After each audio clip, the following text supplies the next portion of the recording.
উগ্র ইসরায়েলি সেটলারদের ঘেরাওয়ের মাঝেই এবার ওয়েস্ট ব্যাংকের কুসরার সেই বাড়িতে বেপরোয়া তাণ্ডব চালিয়েছে ইসরায়েলি বাহিনী। বৃহস্পতিবার রয়টার্সের পাওয়া ফুটেজে দেখা যায় আকস্মিকভাবে বাড়িটিতে অবস্থান নেয় একদল টহল সেনা। এরপর ঘরের মালামাল তছনছ করে বারান্দা থেকে নিচে ফেলে দেওয়ার পাশাপাশি তা ছুঁড়ে মারা হয় খাবার পানির কূপে। সেনাদের এমন আচরণের তীব্র প্রতিবাদ জানান বাড়ির মালিক রায়েদ রিদির ভাই প্যালেস্টিনিয়ান আমেরিকান লুই রিদি। জিনিসপত্র কেন ফেলা হচ্ছে জানতে চাইলে তাকে সরে যাওয়ার নির্দেশ দিয়ে নিজেকেই বাড়ির মালিক দাবি করেন এক আইডিএফ সেনা। No, you're not the owner. He's the owner.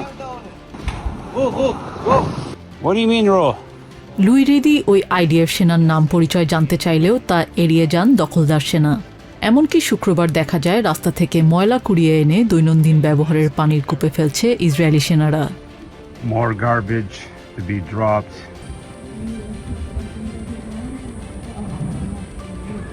এদিন দীর্ঘ সময় বাড়িটিতে অবস্থান নেন ইসরায়েলি সেনারা। রয়টার্স স্যাটেলাইট ইমেজ ও ভৌগোলিক অবস্থান বিশ্লেষণ করে ভিডিও ফুটেজগুলোর সত্যতা নিশ্চিত করেছে। এ বিষয়ে ইসরায়েলি সামরিক বাহিনীর কাছে মন্তব্য চাওয়া হলে তারা ঘটনাটি খতিয়ে দেখার কথা জানিয়েছে। প্রায় 2 সপ্তাহ ধরে কুসরার এই বাড়িটি অবরুদ্ধ করে রেখেছে অবৈধ উগ্র বসতি স্থাপনকারীরা। ইসরায়েলে আমেরিকান রাষ্ট্রদূত মাইক হাকাবি সহিংস সন্ত্রাসী আখ্যা দিলেও তাদের আগ্রাসন থামেনি। সর্বশেষ বৃহস্পতিবার এক সাক্ষাৎকারে সেটলারদের ওপর নিষেধাজ্ঞার হুঁশিয়ারি দেন হাকাবি।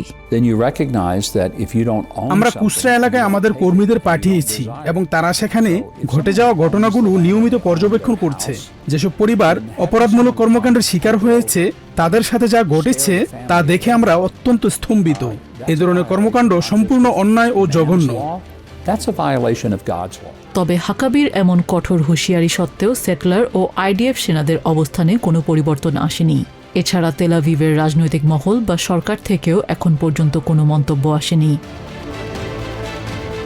মানবাধিকার সংস্থাগুলো বলছে প্যালেস্টাইন রাষ্ট্র গঠনের জন্য নির্ধারিত ভূখণ্ড দখল করতে নেতানিয়াহু সরকারের প্রত্যক্ষ মদদে দিন দিন সহিংসতা বাড়িয়ে চলেছে উগ্র বসতি স্থাপনকারীরা।